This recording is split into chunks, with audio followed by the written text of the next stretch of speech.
میں اردو پریویس کی کلاس میں آپ کا استقبال ہے۔ میں گزشتہ لیکچر میں ناسخ کے اوپر گفتگو کر رہا تھا اور میں نے ناسخ کی سوانح حیات سے متعلق کچھ باتیں آپ کے سامنے رکھی تھیں۔ آج اسی سلسلہ گفتگو کو آگے بڑھاتے ہوئے ناسخ کی شاعری پر مجھے آپ سے بات کرنی ہے۔ ناسخ نے اردو زبان اور شاعری کو سنوارنے اور اس کی اصلاح کرنے کی پوری کوشش کی۔ زبان کو سنوارنے اور زبان کی اصلاح کرنے کے سبب ہی ناسخ کی شاعری میں داخلی حسن اتنا نہیں ہے جتنا ان کی شاعری میں باہری رکھ رکھاؤ موجود ہے۔ ناسخ انتہائی خوددار انسان تھے۔ انہوں نے اپنی جوانی کا زمانہ غازی الدین حیدر اور نصیر الدین حیدر کے عہد میں لکھنؤ میں گزارا۔ غازی الدین حیدر بادشاہ کی خواہش کے باوجود انہوں نے دربار کی نوکری نہیں کی، اس لیے کہ وہ نوکری کو غلامی سمجھتے تھے اور نوکری سے انکار کرنے کا نتیجہ یہ ہوا کہ انہیں شہر بدر ہونا پڑا، اور غازی الدین حیدر بادشاہ کے ڈر سے وہ لکھنؤ چھوڑ کر مسلسل 5 برس تک ادھر ادھر بھٹکتے رہے۔ کبھی دائرہ شاہ اجمل الہ آباد میں پناہ لی، کبھی بنارس میں مقیم رہے، کبھی عظیم آباد گئے۔ ان 3 مقامات پر انہوں نے وہ اپنی شہر بدری کا زمانہ گزارا۔ اسی زمانے میں حیدرآباد سے چندو لال شاہ نے بھی انہیں ملازمت کی دعوت دی، لیکن انہوں نے چندو لال شاہ کی ملازمت سے بھی انکار کر دیا۔ غازی الدین حیدر کے انتقال کے بعد ناسخ لکھنؤ آئے، لیکن درباری سازشوں کی وجہ سے انہیں لکھنؤ میں سکون سے رہنا نصیب نہیں ہوا۔ ناسخ دبستان لکھنؤ کے امام تصور کیے جاتے ہیں۔ لکھنؤ میں جہاں تک عروض اور بحور کا تعلق ہے، میرے خیال میں زباندانی کا تعلق ہے، اصلاح زبان کا تعلق ہے، غزل کا کوئی شاعر وہ ناسخ کے مرتبے تک نہیں پہنچتا۔ انہیں عروض و بحور پر مکمل دسترست حاصل تھی۔ ہندوستانی اور پراکرت کے جو الفاظ اردو شعر و ادب کے مزاج سے میل نہیں کھاتے تھے، ناسخ نے ان کو ٹکسال باہر کیا۔ عربی اور فارسی کے ان الفاظ کو رواج دینے کی شعوری کوشش کی جو اردو کے مزاج سے موافق تھے۔ ناسخ کا سب سے بڑا کارنامہ ان کی اصلاح زبان کی تحریک ہے۔ ان کے زمانے تک آتے آتے اردو شاعری میں فارسی اور ہندوستانی زبان کے ایسے بہت سے الفاظ استعمال ہو رہے تھے جو عام زندگی میں ترک کر دیے گئے تھے، اور فارسی اور ہندوستانی کے بہت سے اصول و قواعد بھی استعمال ہو رہے تھے جو عام زندگی میں یا روزمرہ میں وہ متروک تھے۔ ناسخ نے ایسے تمام بھدے اور متروک الفاظ کی مخالفت کی اور ان اصولوں سے بھی وہ گریز کرنے کی کوشش کی جو روزمرہ اور محاورے سے میل نہیں کھاتے تھے۔ زبان کی اصلاح کا جہاں تک تعلق ہے تو انہوں نے جو اصلاحیں کیں انہیں ہم مختصراً بیان کرنا چاہیں تو یہ کہہ سکتے ہیں کہ انہوں نے بہت سے متروک الفاظ کو ٹکسال باہر کیا، مثلا یا ان میں ترمیم اور تبدیلی کا عمل واقع کیا۔ مثلا ایک لفظ ہے کہانے، پہلے بولا جاتا تھا، ناسخ نے اسے جو ہے وہ متروک قرار دیا اور اس کی جگہ کہلانے، یا نپٹ اور ٹک، یہ دو الفاظ جو ہے وہ قدیم اردو میں استعمال ہوتے تھے۔ میر اور سودا کے زمانے میں آپ شاعری اٹھا کے پڑھیے تو مل جائیں گے۔ سرانے میر کے آہستہ بولو، ابھی ٹک روتے روتے سو گیا ہے۔ میر نے بھی ایسے الفاظ استعمال کیے۔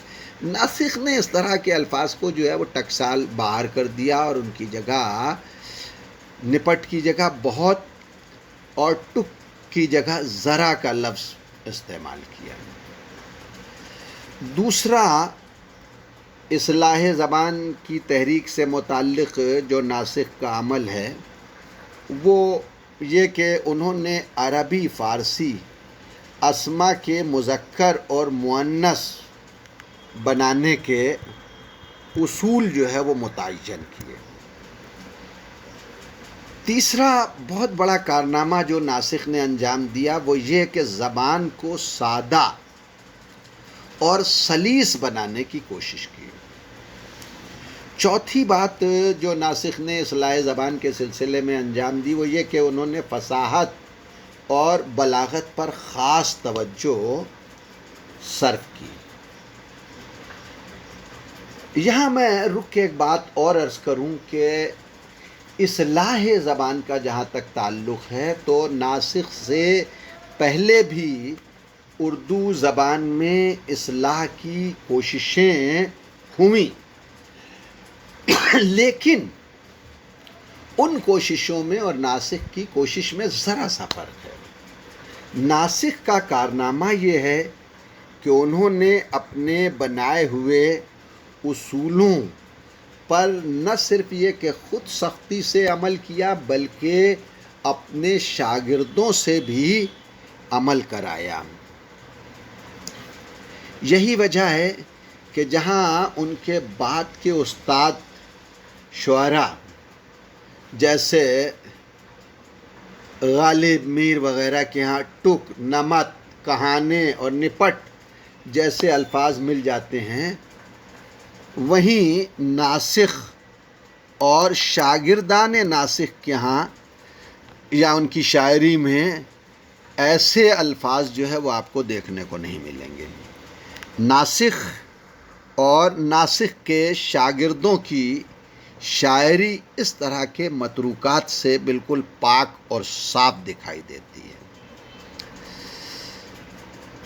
بات ناسخ کی شاعری کی میں کروں تو یہ کہہ سکتا ہوں کہ ناسخ کی شاعری کا سب سے بڑا اور امتیازی وصف یہ ہے کہ ناسخ کی شاعری میں ناسخ کے عہد کی تمدنی زندگی کا عکس ہمیں دیکھنے کو ملتا ہے۔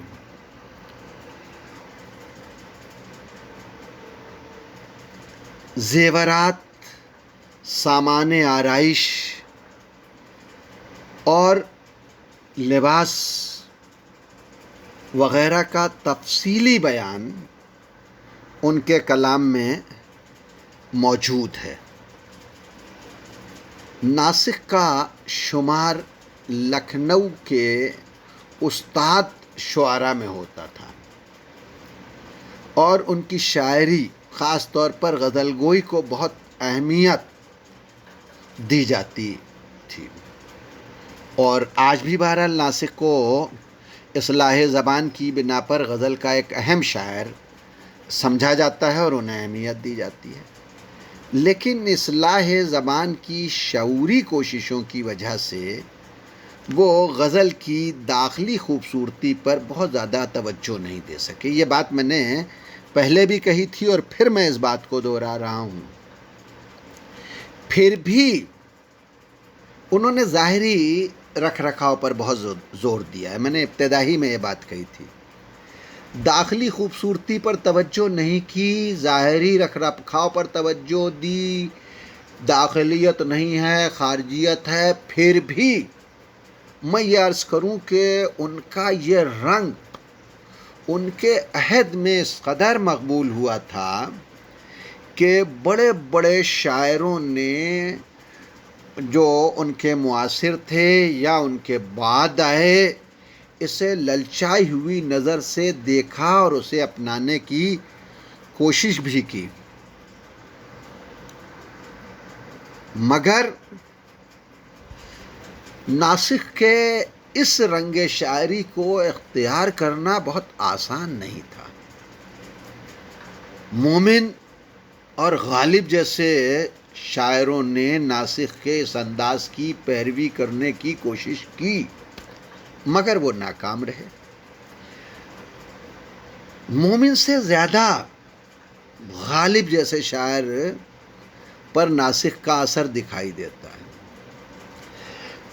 اور اسی اثر کا نتیجہ ہے کہ غالب نے ناسخ کی عظمت کا اعتراف اپنے ایک شعر میں کیا ہے.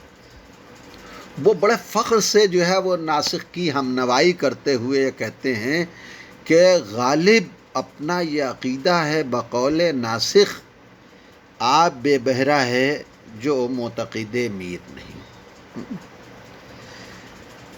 غالب نے بہت سے شعروں اور غزلوں کو قلم زد کر کے ایک منتخب دیوان مرتب کیا. اس منتخب دیوان کو بھی اگر آپ اٹھا کے پڑھیں اور اس کا مطالعہ کریں تو آپ کو غالب کے اس منتخب دیوان پر بھی ناسخ کے کلام کی پرچھائی بہت واضح دیکھنے کو ملتی ہے. یہ ناسخ کی شاعری کا جو رنگ ہے اس کی اہمیت اور اس کی انفرادیت کو ثابت کرنے کے لیے یہ بات کافی ہے. ناسخ ایک ادبی ڈکٹیٹر تھے. میرے استاد پروفیسر شبیب الحسن نے ناسخ کو ادبی ڈکٹیٹر قرار دیا ہے. اردو شاعری پر ایک مدت تک ان کی حکمرانی رہی. زبان اور بیان کے سلسلے میں ناسخ کے فیصلے حرف آخر ہوا کرتے تھے، اور جو بات ناسخ کی زبان سے نکل جاتی تھی وہی سنت خیال کی جاتی تھی.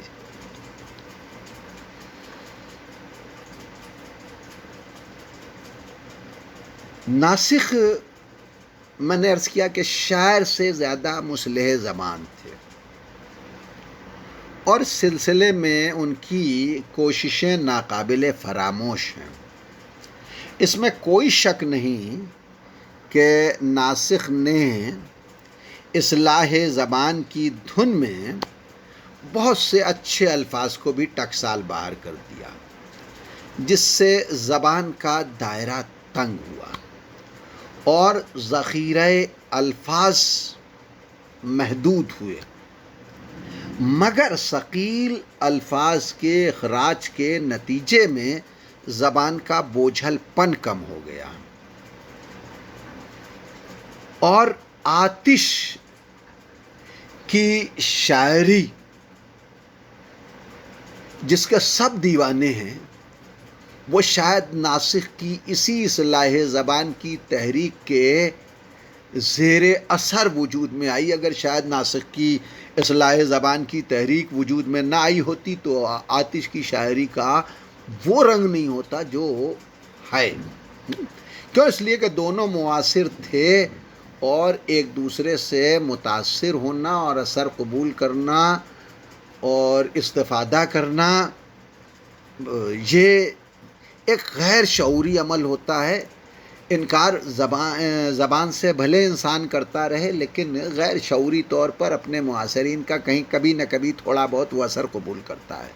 تو آتش نے بھی جو ہے وہ ناسخ کی اس اصلاح زبان کا اثر ضرور قبول کیا۔ میرے استاد پروفیسر شیب الحسن اکثر کہا کرتے تھے کہ یہ فیصلہ کرنا بڑا دشوار ہے کہ آتش نے شاعری پہلے کی تھی اور اس کو دیکھ کے ناسخ نے اصول بنائے، یا ناسخ نے اصول پہلے بنائے تھے اصلاح زبان کے اور آتش نے اس کو دیکھ کے شاعری کی۔ بہرحال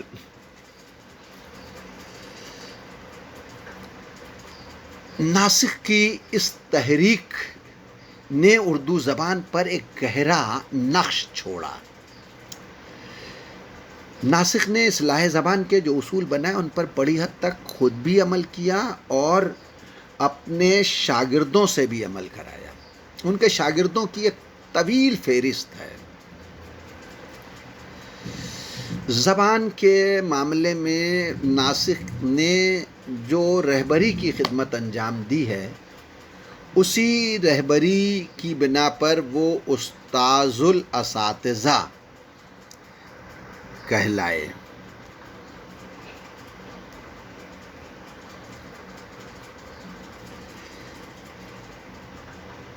پروفیسر شیب الحسن نے اپنے مقالے ناسخ فن اور شخصیت میں تحریر کیا ہے کہ اردو زبان نے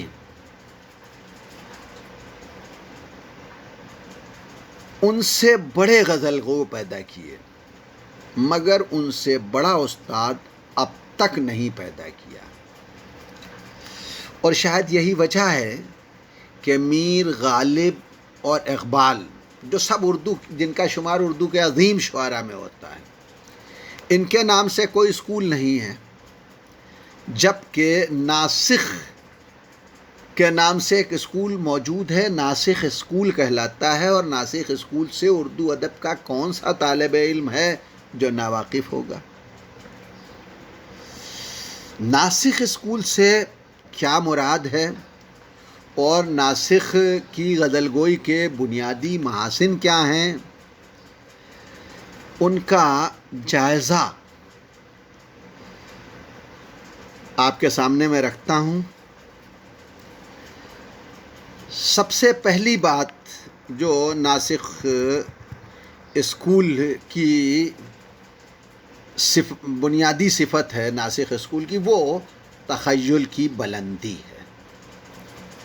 ناسخ خیال کی خوبصورتی پر توجہ دیتے تھے، حالانکہ اس زمانے کے مذاق کے حساب سے ان کے کچھ شعر خیال کی پستی لیے ہوئے بھی ہیں، لیکن کچھ شعر بہت اچھے بھی جو ہے وہ ناسخ کے یہاں پڑھنے کو ملتے ہیں۔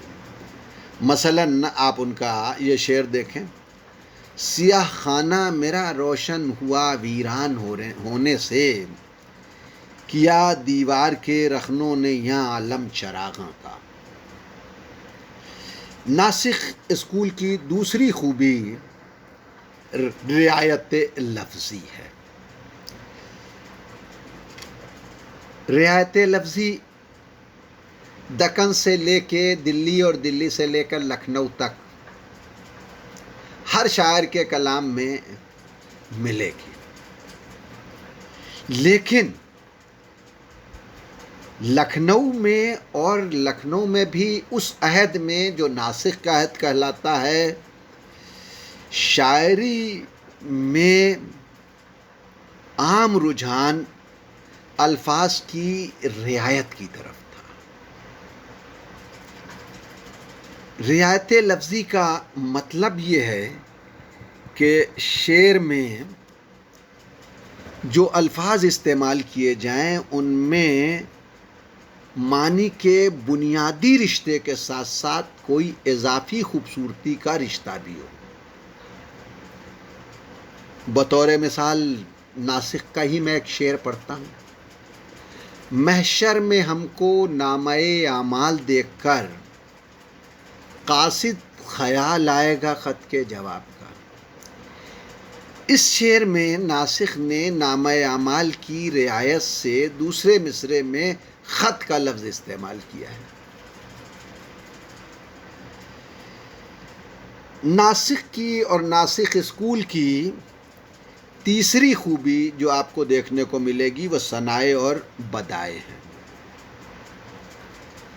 ثنائے کا مطلب ہے شاعری میں ایسی ترکیبوں کا استعمال کرنا جن سے شاعری کے معنی اور خوبصورتی میں اضافہ ہو۔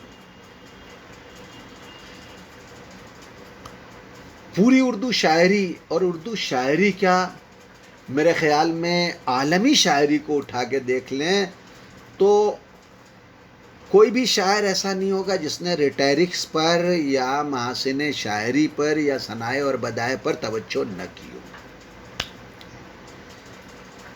ہر شاعر کو اپنی شاعری میں چار چاند لگانے کے لیے ریٹیرکس کی تلاش رہی ہے اور رہتی ہے اور رہے گی۔ یہ ٹھیک ہے کہ ثنائے اور بدائے شاعری کا مقصد نہیں ہوتے اور شاعری کے مقصد میں یہ چیزیں شامل بھی نہیں ہیں، لیکن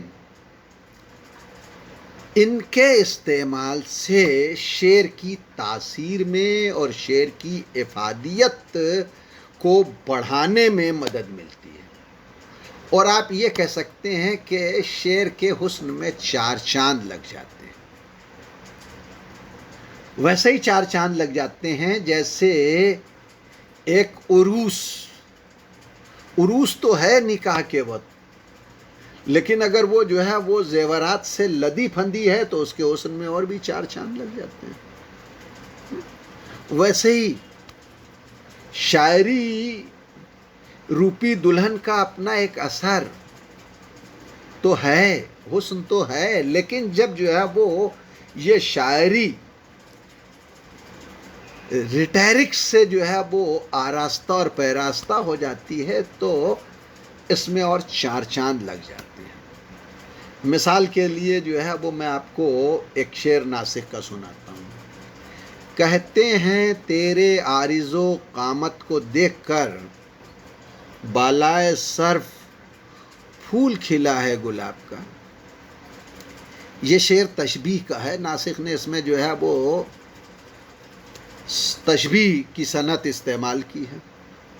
عارض کو گلاب کے پھول سے اور قامت کو سرف کے درخت سے تشبیہ دی ہے۔ ناسخ اسکول کی اور ناسخ کی چوتھی خصوصیت روزمرہ اور محاوروں کا شاعری میں خوبصورت استعمال ہے۔ میں نے عرض کیا ابھی کہ ناسخ نے اصلاح زبان کی پوری تحریک چلائی اور اصلاح زبان کے جو اصول متعین کیے ان پر خود بھی عمل کیا اور اپنے شاگردوں سے بھی عمل کرایا۔ اسی بنا پر ان کی غزل میں محاورے اور روزمرہ کا کثرت سے استعمال ہوا ہے، اور جہاں کہیں بھی ان کے اشعار میں روزمرہ اور محاوروں کا استعمال ہوا ہے وہ شعر خود بخود آپ کو اپنی طرف کھینچ لیتے ہیں۔ مثال کے طور پر ان کا شعر دیکھیں کہ کسی سے دل نہ اس وحشت کدے میں میں نے اٹکایا، نہ الجھا خار سے دامن کبھی میرے بیاباں کا۔